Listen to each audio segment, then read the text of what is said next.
Sa totoo lang, di na talaga ako nagpapalit ng ginagamit ko para sa anak ko. Dito natanggal yung bumps-bumps ng balat ng anak ko, yung mga chicken skin, and yung baho ng katawan ng anak ko. Yung anak ko pala ay, 9 years old, magna 9 lang pala, 8 lang pala.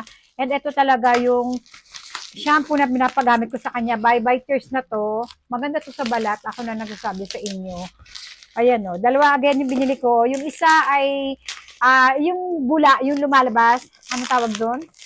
Moose? Mouse? Moose, mouse. Basta yon, maganda yon. Ayan o.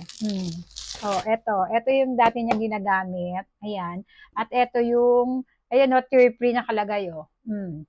Eto itatry natin. Pakita ko to sa inyo. Maganda to. Kaya kung mabaho yung amoy ng katawan ng anak nyo, amoy asim, ito gamitin nyo.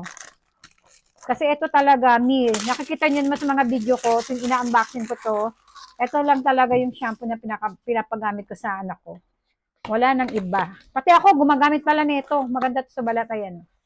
Ganito itsura niya. Pag pinap mo, puro bula ang lalabas. Ayan. And ito naman, ito yung talagang ginagamit ko. Ayan, para sa anak ko. Ito yung ginagamit niya.